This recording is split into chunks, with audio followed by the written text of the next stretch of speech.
공동체를 세우는 원리입니다.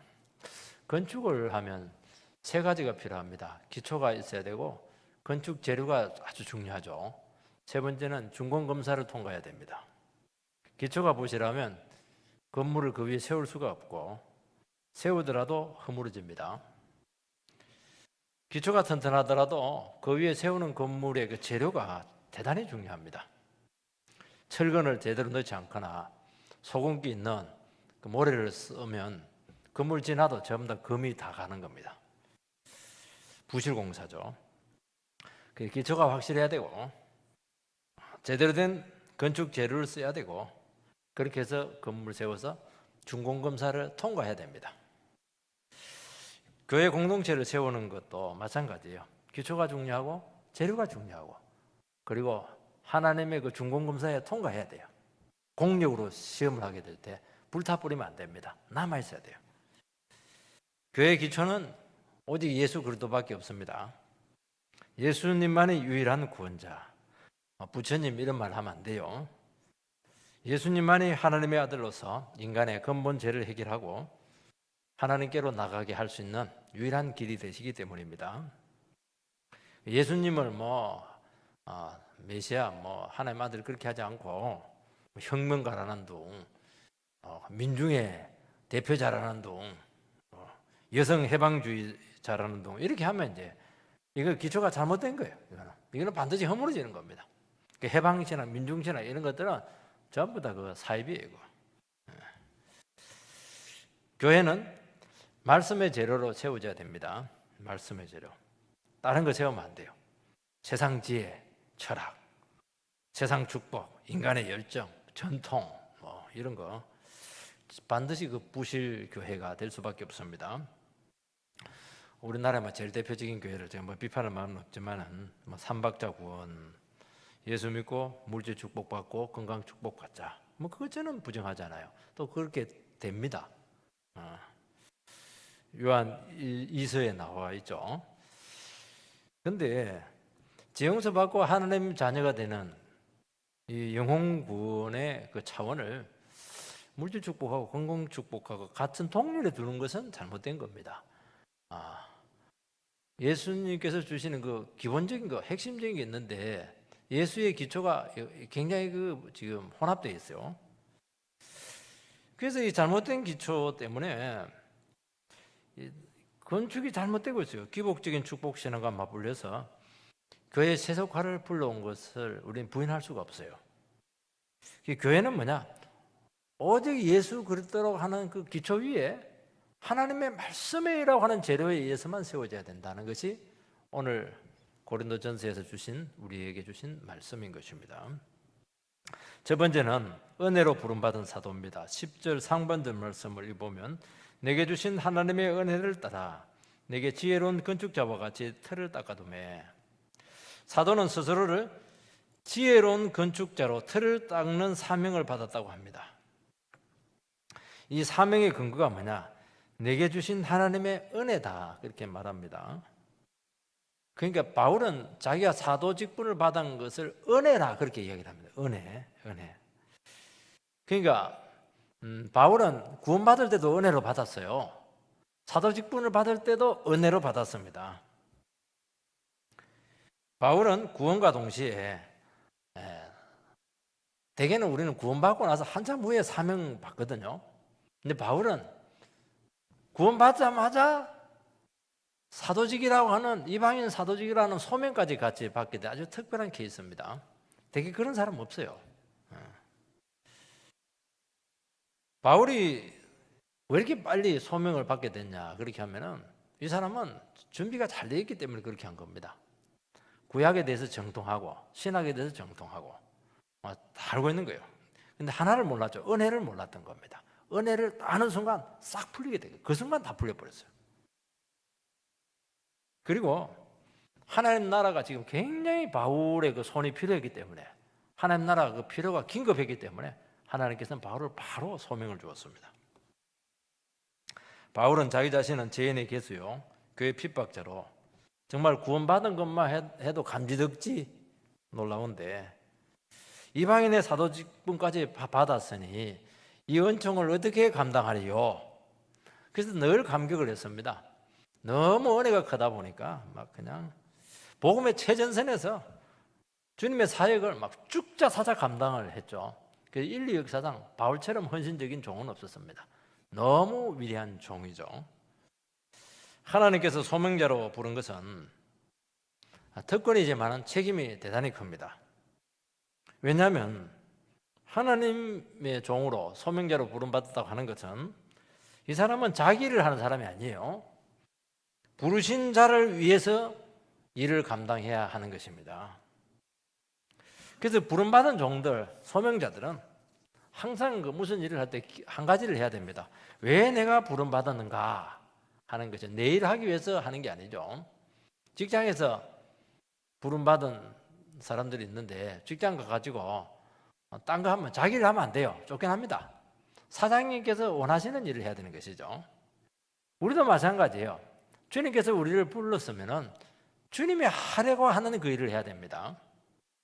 그래서 자기 영광이나 자기 축복을 취한다든지 내 하고 싶은 일을 한다든지 내 자신을 하려고 한다든지 이렇게 하도록 부름받지 않았다는 것입니다. 그래서 부르신 주님을 위해서 일해야 되고 그분을 기쁘게 해야 된다 하는 것이 부름받은 종의 가장 중요한 요건입니다. 뭐 재능이 있고 능력이 출중하고 스펙이 뭐 좋고 이런 것들은 차후의 문제입니다. 요게 돼야 돼요. 요게 제일 중요한 겁니다. 내가 누구를 위해서 무슨 일을 하도록 부르심 받았는가 하는 것이죠. 그러니까 이것이 되려고 하면은 자아라든지 욕망, 야망 이런 것들이 없어져야 됩니다. 내가 없어져야 주님께 헌신할 수가 있는 것이죠. 부르심의 가치를 알고 이 세상 욕망을 다 내려놔야 된다는 것입니다. 그래서 우리는 어떻게 해야 되느냐? 이걸 유혹이에요. 유혹입니다. 우리는 원래 야망과 욕망으로 똘똘 뭉친 사람들이거든요. 그래서 은혜 받아가지고 하나님 믿는 사람이 되었어요. 그래서 이제 주를 위해서 쓰이고 싶은 거예요. 주를 위해서 막 쓰이는데 이게 쉽지가 않아요. 왜냐하니까 주를 위해서 일하면서 내 영광 취하려고 하는 것이 이게 문제인 것입니다. 이게 더 위험하다는 것이죠. 오늘 목회의 위험은 바로 여기에 있습니다. 우리가 목회의 길을 간다고 하는 것은 대단한 것이잖아요. 사실은 세상 영광 포기한 것입니다. 정상적인 직장생활 포기한 거예요. 그냥 주님께 그냥 내 인생을 던진 겁니다. 그러면 되는데 목회하면서 던졌는데 그걸 다시 그 쓰레기통에서 막 가져와가지고 내 야망, 내 자아 실현, 목회적 실현 이런 것들 다시 끌고 와가지고 뭐 그걸 갖고 지금 써먹으려고 하는 겁니다. 이게 이제 제일 문제. 이게 더 위험한 것이고 이게 더 교묘한 것입니다. 주님의 이름으로 자기 영광 취하지 않습니까? 진짜 주님을 위해서 그렇게 큰 교회를 그냥 짓고 그냥 이름 내고 그렇게 하겠습니까? 오늘 이 한국교회에서 참 목자상에 대한 질문이 많이 되고 있습니다. 많은 것 얘기 안 하는데 한 두 가지 정도만 되게 질문을 하고 있습니다. 다른 것도 많이 있어요. 목자는 어찌해야 되느냐? 목자는 상식이 있어야 되고 교양이 있어야 된다. 쉽게 말해서 기본적인 인격이 갖추어야 된다는 것을 이야기하는 것입니다. 근데 탁월한 영성들 얘기 많이 해요. 또 영역을 많이 합니다. 근데 그 전에 뭐가 돼야 되느냐? 인간이 되라는 겁니다.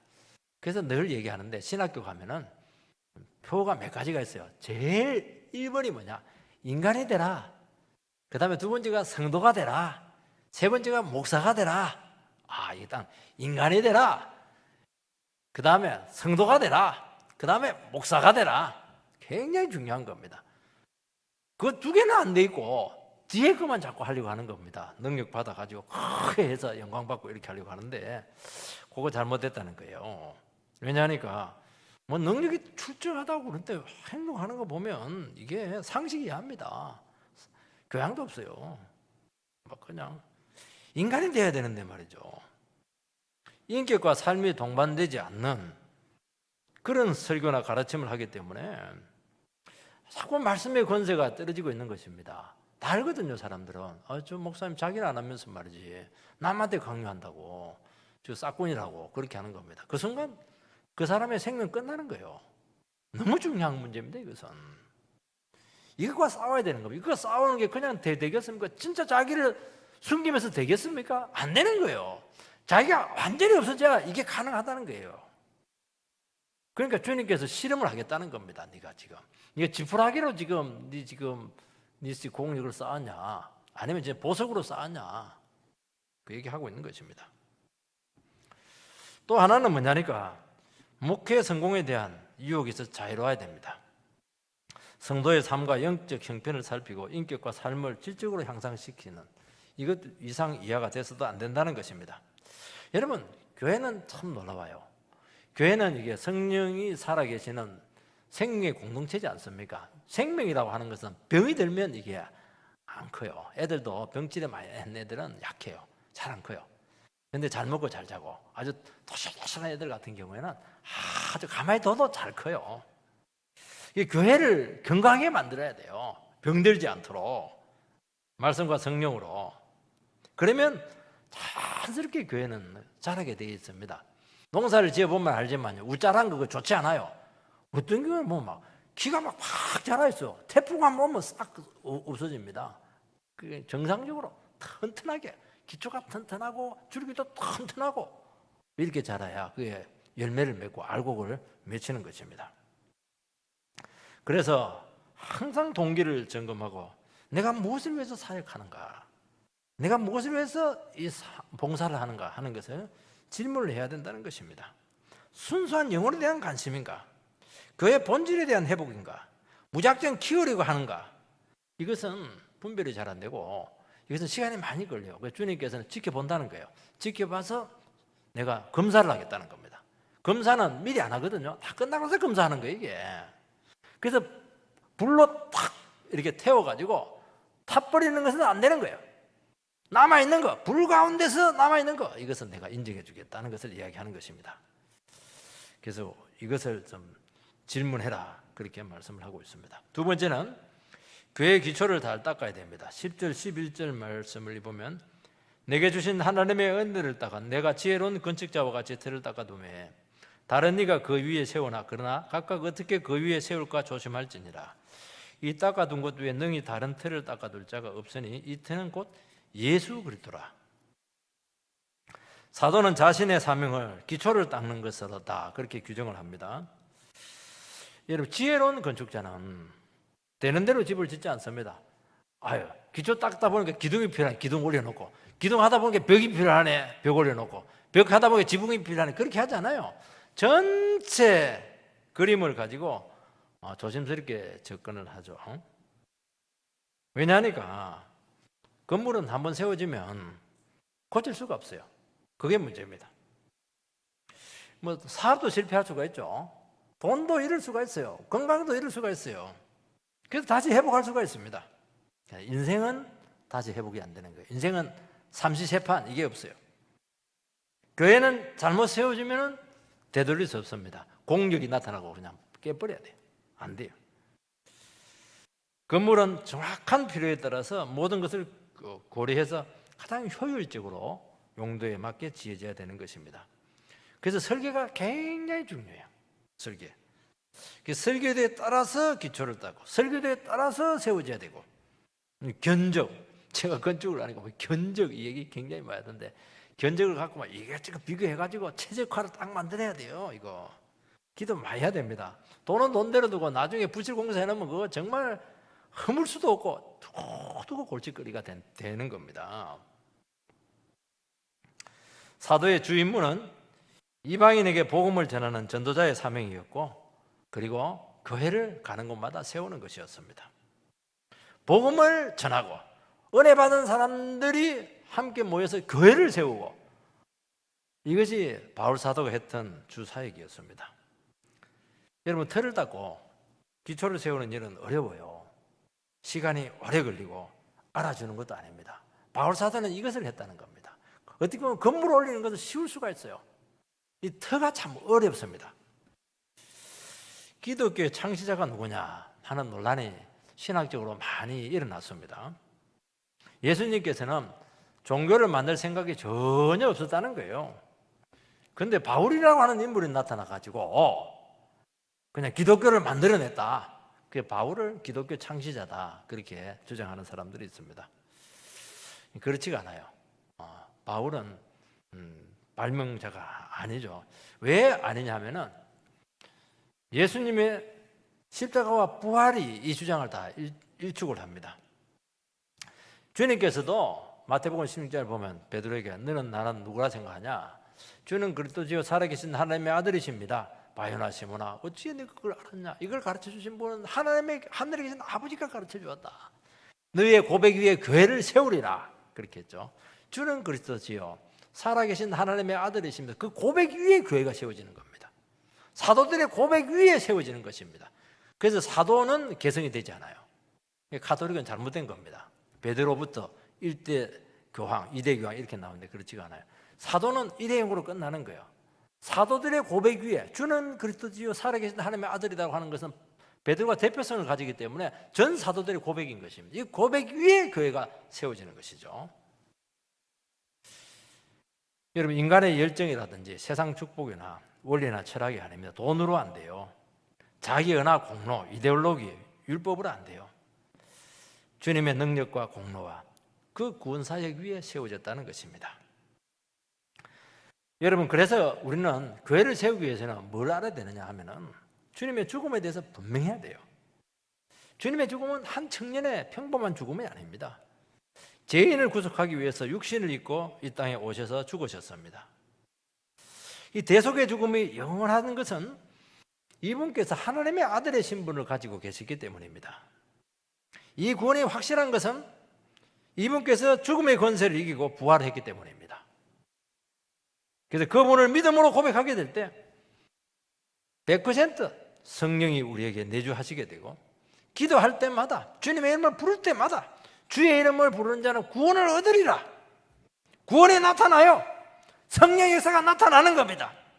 새 생명이 우리 가운데 임하는 거예요. 하늘의 능력이 임하는 거예요. 그래서 세상을 이길 수 있는 권능이 생기는 것입니다. 변화가 일어나는 것입니다. 예수의 이름이 모든 것입니다.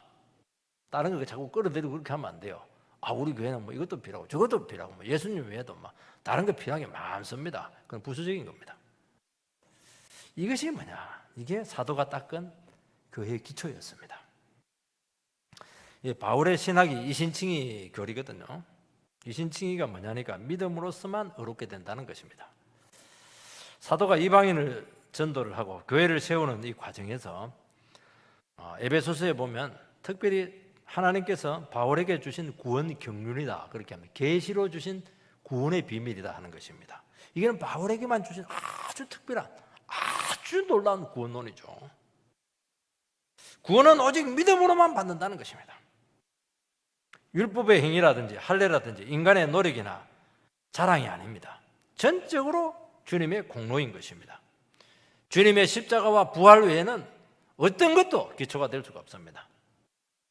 이 믿음 외에 다른 기초나 다른 주장을 하게 되면은 반드시 부실공사가 됩니다. 아무리 사람을 많이 모으고 아무리 거창한 일을 하고 그 부실공사입니다. 그거 하면 할수록 손해예요. 부실공사는 하면 할수록 손해. 안 해야 돼요.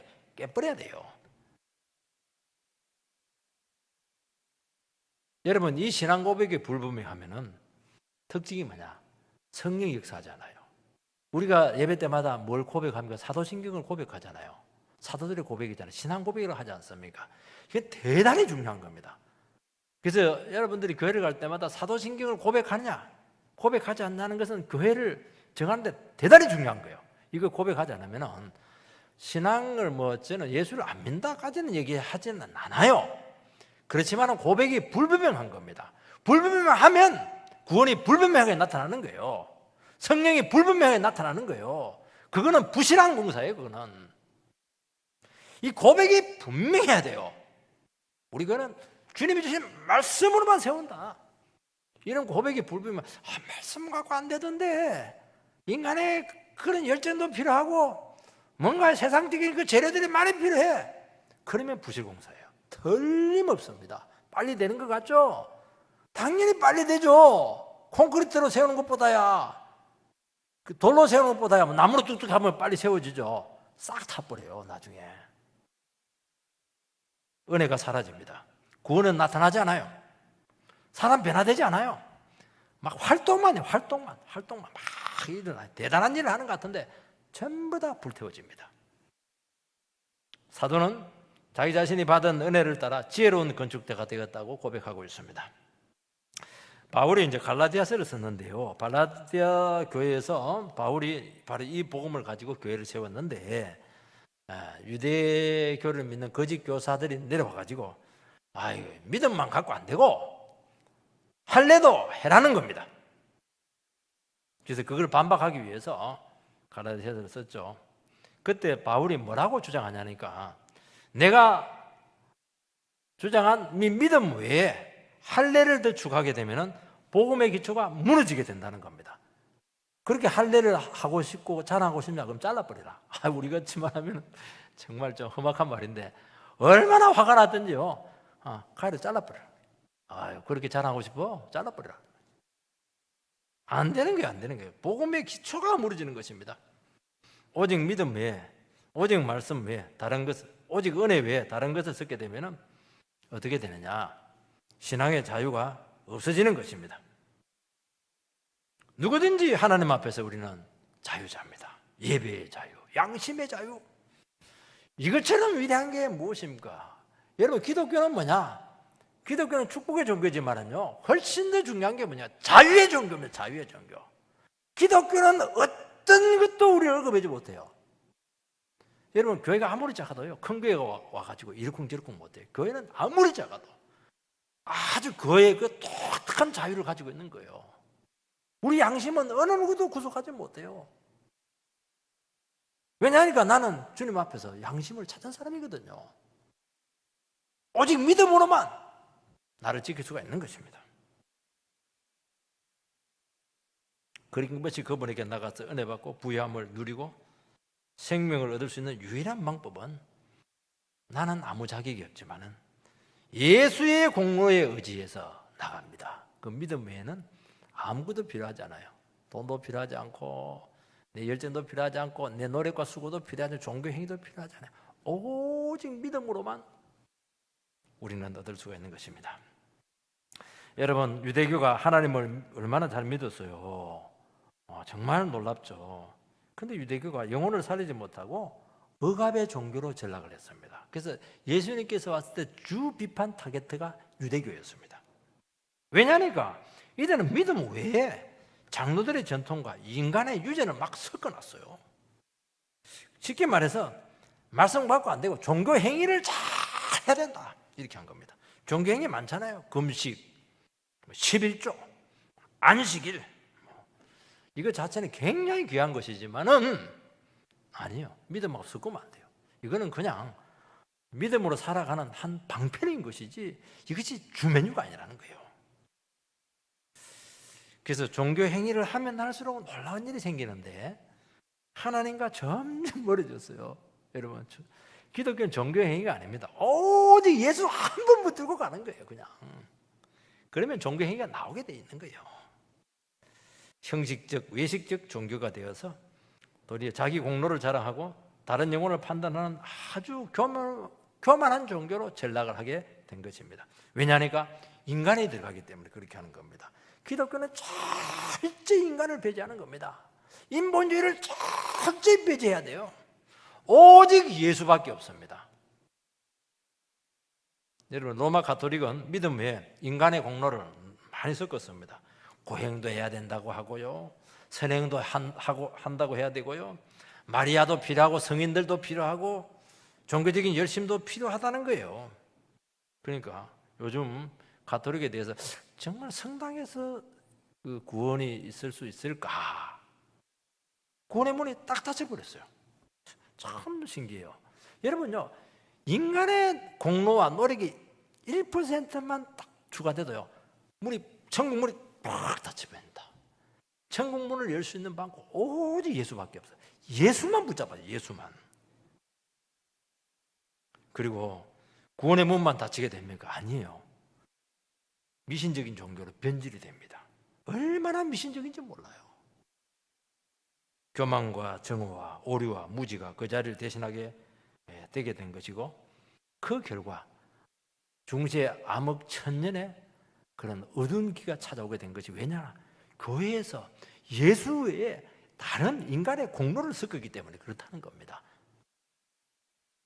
요즘 한국 교회가 은혜가 사라지고 능력이 약해지고 세상이 비난받는 이유는 바로 이 문제예요. 얼마나 교회에서 자랑하는지 몰라요. 세상 성공을 막 자랑해요. 그거는 귀한 거예요. 그게 주메뉴가 아니라는 거예요. 결과예요. 그것은 세상 원리가 아마 교회에 막 들어오고 있어요. 아우, 말씀 갖고 안 돼, 믿음 갖고 안 돼, 은혜 갖고 안 돼. 세상에 얼마나 좋은 원리들이 많은데, 경영적인 원리도 많고 마케팅적인 원리도 많고 말이지. 다 이리저리 섞어버립니다. 늘 얘기했잖아요. 우리 기독교는 비빔밥을 싫어한다고. 이것저것 막 썰어 고추장 풀어가지고 막 돌아 푹 먹고 이렇게 하는 건 맛은 있는데 그거 가지고 안 돼요. 비빔밥 먹지 마세요. 영적인 비빔밥 먹지 마세요. 그냥 비빔밥은 많이 드세요. 왜 그렇게 하냐니까, 그렇게 되면 부실공자가 된다는 겁니다. 다 심은 대로 거두거든요. 심은 대로 거둬요. 여러분, 예수의 능력으로 된 것만 남는 거예요. 은혜로 된 것만 남는 거예요. 인간이 아무리 밥 사준다고 해서 그 남는 게 아니에요. 교회를 자꾸 빨리 키우고 자기 이름 내리고 하다 보니까 이게 막 말씀 갖고 힘든 거예요. 믿음 갖고 힘든 거예요. 오래 걸리거든. 그리고 대가가 많이 필요해요. 그리고 결과가 더뎌요. 그렇게 하다 보니까 기초를 닦는 일에 소홀히 한 것입니다. 그래서 교회는 어떻게 해야 되느냐? 살아 복음을 전해야 돼. 오직 예수밖에 없다. 예수만 믿어라. 지긋지긋한 정도로 그걸 들어야 돼요. 그러면 놀라운 일이 생깁니다. 은혜가 오기 시작해요. 눈물 흘리는 사람이 생기기 시작해요. 변화되었다고 하는 사람들이 생기기 시작해요. 그게 진짜입니다. 그런데 나도 모르는 사이에 교회가 눈에 안 보이는데 딱 세워져 있어요. 견고해요. 와, 이 힘이라고 하는 것은 강력하고 이것은 영원히 사라지지 않는 것입니다. 바울 신학의 기초는 다메섹 도상의 체험이었습니다. 바울은 율법의 의로 무장된 그런 정말 하나님 섬기는데 둘째 가라면 새로울 정도로 완전 최천병에서 나서서 기독교인들을 핍박했어요. 그런데 다메섹 도상에서 부활하신 주님께서 바울을 만났어요. 그러면서 자아가 꺾이게 되고 눈이 멀게 됩니다. 그러면서 내가 아무것도 아닌 죄인이라는 것을 그때 고백을 합니다. 자기는 최고로 의인이라고 생각을 했어요. 자기는 정말 하나님 제일 잘 믿는다고 생각을 했어요. 하나님을 위해서 열심히 율법 행위를 한 것이 예수를 대적하는 것밖에 하나님을 대적하는 행위였다 하는 것을 알게 되었어요. 그 너 열정 아니냐는 거예요. 네 그 공로 아니냐는 거예요. 이때 주님 붙잡고 자기를 버리고 새롭게 일어납니다. 그러면서 눈에 비늘이 싹 벗겨 나옵니다. 완전히 사람이 보는 눈이 확 바뀐 거예요, 지금. 그러면서 구원은 행위가 아니고 오직 은혜라고 하는 고백을 하게 되었던 것입니다.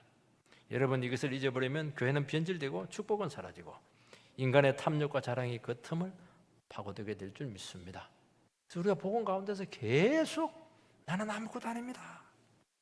나는 하나님 앞에 죄인의 개수밖에 되지 못합니다. 오늘도 하나님 나에게 은혜를 주시고 살아있는 말씀을 주셔서 나를 변하여 새 사람 되게 해주십시오. 이 고백이 영원히 끊이지 않아야 될 줄 믿습니다. 이것만이 교회를 세우는 유일한 기초가 될 줄 믿습니다. 오늘 다시 한번 기본이 되는 복음으로 돌아가야 한다는 것입니다. 오직 말씀 붙들고 바닥으로 내려가야 돼요. 그래서 내 자신이 가지고 있는 모든 인간의 자랑과 탐욕과 이 모든 기질들을 꺾어야 돼요. 이게 기본입니다. 우리 힘으로 안 돼요. 하나님께서 어떻게 합니까? 택한 백성들 어떻게 합니까? 하나님 말씀 붙잡아 놓고 막 바닥으로 네가 아무것도 아니다. 네 거 내려놔라. 네 성질 내려놓고 네 자랑 내려놓고 네 그 잘난 거 전부 다 내려놔라. 나는 아무것도 아닙니다. I am nothing. 말씀만이 생명입니다. 주님만이 나의 유일한 구원자가 될 줄 믿습니다. 그 고백이 터져나와야 돼요. 근데 예수 믿는 사람들이 의외로 이 고백이 없어요. 진짜 예수만이 생명이라고 하고 하나님 말씀만이 생명이라고 하면 이렇게 예배를 못 드리죠. 이런 식으로 대충 신앙생활을 못하죠. 왜냐하니까 믿는 게 많은 거예요. 붙들고 있는 게 많은 거예요. 예수밖에가 아니에요 지금. 진짜 예수 만난 사람들은요 목숨을 걸어요. 목숨을 안 건다니까. 목숨을요. 이것이 안 되면 그 위에 세워진 건물은 부실공사인 줄 믿습니다. 그렇게 해서 전도 많이 해도 부실공사예요 그거. 여러분, 죄를 알게 하고 인간이 하나님 앞에서 무능함을 깨닫게 하는 이 치열함이 살아나야 된다는 것입니다. 이것은 영원히 치열해야 되는 것이죠. 이것이 안 되면 기독교는 너무나 편안한 종교, 쉬운 종교, 웰빙 종교. 기독교가 무슨 웰빙 종교예요? 종들의 종교고 말이죠. 정말 기독교는 처절한 바닥의 종교죠. 왜 그러냐 하니까 은혜를 잊어버렸기 때문에 그래요. 말씀의 가치를 잃어버렸기 때문에 이런 현상이 오는 것입니다. 여러분, 기독교는 목숨 걸고 믿는 거예요. 뭐 돈이 좀 없다고 해서 그냥 침체하고 그런 게 있어요. 죽으면 죽으리라. 그렇게 할 때 역사가 나타나는 겁니다. 나는 예수 믿고 막 죽어버리겠다. 그렇게 하면 부활의 능력이 나타나게 될 겁니다. 부활의 종교잖아요. 부활은 죽어야 부활이 되는 거 아니겠습니까? 자기는 시퍼렇게 살아가지고 전부 다 붙들고 자랑거리 다 가지고 있고 능력 주세요. 아이고, 그래 무슨 능력이 나타납니까? 그 능력 줬다가 어떻게 하려고요? 정말 눈 뜨고 볼 수가 없을 겁니다. 오늘 한국 교회는 너무 쉽고 편안하게 신앙생활을 하려고 하고 대충 믿으려고 합니다. 그런 사람들이 또 각광을 받아요. 대충 주일날 한 번씩 왔다 갔다 이렇게 하고 세상에 얻을 것 싹 다 하고 세련되게 기독교 세련되게. 그 사람들이 우리를 굉장히 힘들게 해요. 저렇게 해도 잘 되는구나, 저렇게 해도 되는구나. 안 돼요. 하지 마세요. 주님께서 공격이 나타날 때 싹 다 타고 없어지는 겁니다. 여러분, 주님 앞에 말씀대로 살아가는 치열한 몸부림에 빠지면 안 돼요. 내 속에 있는 죄와 싸우려고 하는 치열한 몸부림이 없는 기독교는 가짜 기독교예요. 교회 오면 인정해주고 말씀으로 도전하지 않고 죄를 설교하지 않고, 왜냐하면 부흥이 안 되니까. 자, 인정해주고 그렇게 하는 거예요. 인간적인 위로나 주고 세상 성공만 약속하다 보니까 기초부터 허물어지게 되었습니다. 여러분, 교회 오는 이유는 주님 앞에 바로 서려거나 말씀 듣고 변화드리고 그렇게 하지 않는 거예요. 그냥 봉사하는 겁니다. 그냥 사람 만나러 오는 거예요. 오니까 좀 마음이 또 위로가 되는 거예요. 사람이 있으니까. 아니에요. 여러분, 기독교는 예배 종교입니다. 예배를 소홀히 하고 어떻게 여러분들의 영혼을 지켜낼 수가 있겠습니까? 그 봉사가 오래 가겠습니까? 그거?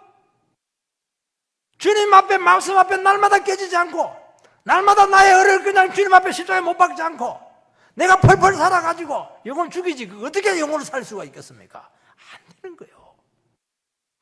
저는 말씀에 은혜가 안 되는데요. 그럼 다 내려놔야세요. 그냥 은혜 달라고 말씀 앞에, 예배 앞에서 몸부림치고 이렇게 하면 그때 이제 시작이 됩니다.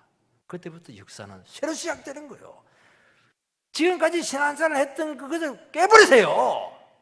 나는 늘 그렇게 해왔는데요. 지금 이 설교를 듣고 나서부터 그렇게 하면 안 돼요.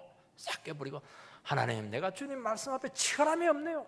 믿음으로 살려가는 치열함이 어느 순간 없어져 버렸네요. 주여, 나를 어떻게 하면 좋겠습니까? 깨라. 새로 시작해라. 바닥에서부터 시작해라. 그러면 은혜의 줄기가 여러분들에게 하나씩 흘러들어오기 시작하게 될 겁니다.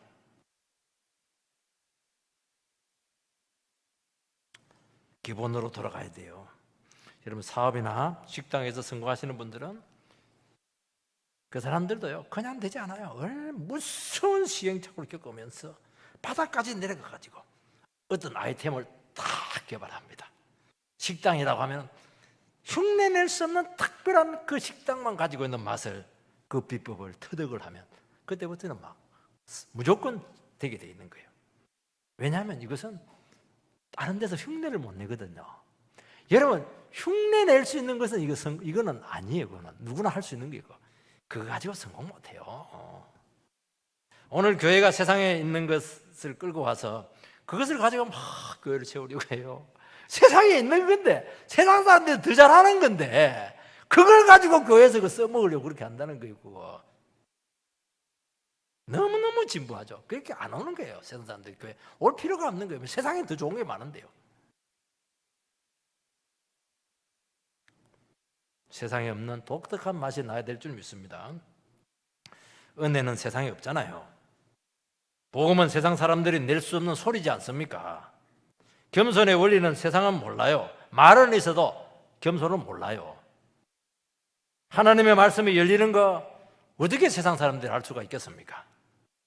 강단에서 은혜를 부르짖지만 성경 본문을 파고들지 못하고 성경 속으로 그 영혼을 데려가지 못하고 좋아하는 예화를 가지고 사람들 감동해가지고 그렇게 해서 어떻게 은혜가 나오겠어요, 여러분들?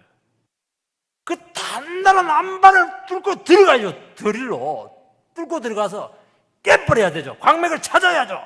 그래서 금을 캐내야 되죠. 그냥 위에는 흙이나 대충 파내가지고 말이에요. 그거 아무 능력 없습니다. 그 세상은 돼요. 그거 내가 성경을 붙들고 내가 그 말씀으로 바뀐 체험이 없는 겁니다. 그러니까 그렇게 주장을 못하는 거예요. 말은 못해요. 설교 들어보면 알아요. 그래서 우리는 승리 역사가 일어나는 놀라운 비법을 배워야 될 줄 믿습니다. 12절 15절은 재료 문제입니다. 만일 누구든지 금이나 은이나 보석이나 나무나 풀이나 집으로 이 터 위에 세우면 각 사람의 공적이 나타날 터인데 그날이 공적이 밝히리니 이는 불로 나타내고 그 불이 각 사람의 공적이 어떠한 것을 시험할 것임이라. 만일 누구든지 그 위에 세운 공적이 그대로 있으면 상을 받고 누구든지 그 공적이 불타면 해를 받으리니 그러나 자신은 구원을 받되 불 가운데서 받은 것 같으리라. 바울은 자기 자신이 닦은 터 위에 건물을 세울 때 재료가 중요하다고 합니다. 여러분, 교회는 한 세대로 끝나는 것이 아니에요. 주님 오실 때까지 계속돼야 되는 것입니다. 신적인 공동체죠. 그래서 교회가 건실하려고 하면은 바른 기초 위에 좋은 재료를 반드시 써야 됩니다. 여기 보면 두 종류의 재료가 나옵니다.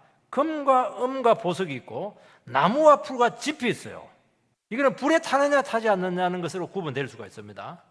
그런데 금과 음과 보석, 나무, 풀, 짚, 좋은 재료에서 점점 안 좋은 재료로 기록이 되어 있습니다. 여러분, 기초가 튼튼하다고 해서 끝까지 좋은 교회로 남을 수가 없어요. 한국 교회가 리더십이 교체를 겪으면서 많이 지금 깨지고 허물어지고 있습니다. 왜냐니까 기초가 잘못되었든지 재료가 문제가 있었기 때문에 그런 줄 믿습니다. 금과 은과 보석은 이것은 영원히 사라지지 않습니다. 나무와 풀과 짚은 그럴듯한데 부실 재료입니다. 일시적으로는 괜찮아요. 여러분, 세상에 의지할 것 좋은 거 많아요. 근데 이런 것들은 끌고 오면 일시적으로 그럴듯해요. 그리고 빨리 됩니다. 쉽게 세워져요. 학벌과 돈과 권력 위에 세우게 되면은 그럴듯한데 될 것 같은데 조금 지나면 없어져 버려요. 부실공사입니다. 무너집니다. 비그리스도적이고 비복음적이고 윤리적이고 사회학적인 기독교는 굉장히 화려해요. 우리는 뭐 사회를 위해서 존재하는 교회라고. 다 무너집니다. 하나님의 영원한 말씀으로 세워져야 될 줄 믿습니다.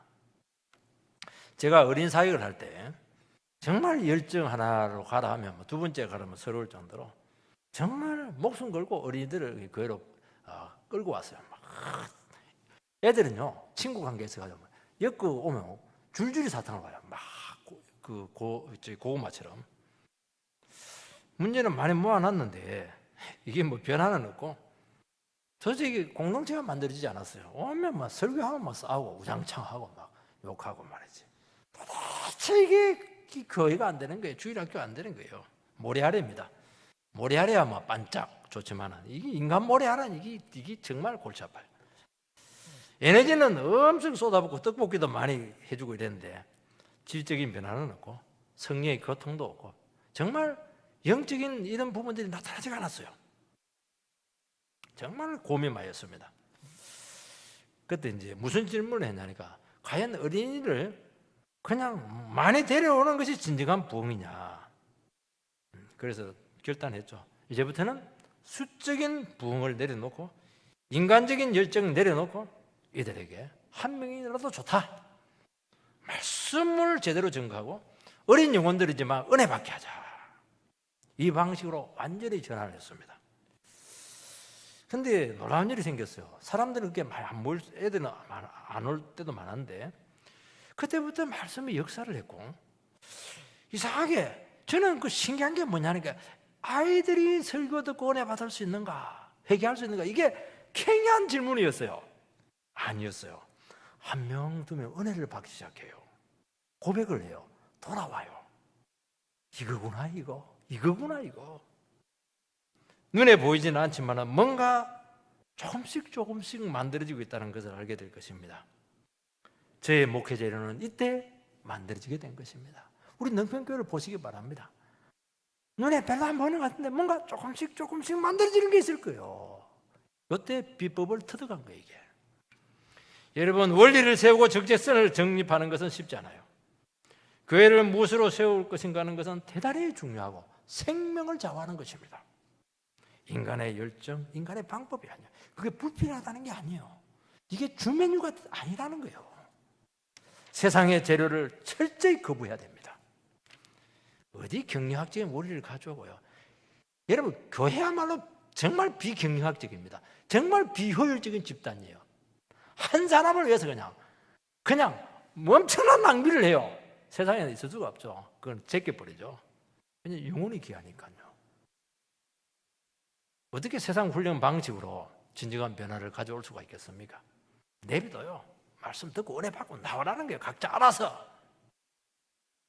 그래서 말씀으로 함께 제자가 되어 갈 때 눈에 보이지 않는 성전으로 세워지게 될 줄 믿습니다. 기초가 있다고 하는 것은 유리할 수도 있고 불리할 수도 있어요. 유리한 것은 그 기초 위에 그대로 하면 돼요. 근데 나름대로 자기 재량권이 있다든지 생각이 많은 사람들은 기초가 굉장히 부담스러워요. 나름대로 자기 방식을 자꾸 채택을 해서 내가 교회를 키워야 되겠다. 뭔가 다른 목적이나 의도를 가지면 이게 다른 재료, 손쉽게 구할 수 있는 재료를 자꾸 쓰게 됩니다. 몇 번 이렇게 쓰다 보면은 이게 이상해지게 돼요. 세워지긴 세워지는데 보니까 부실공사야.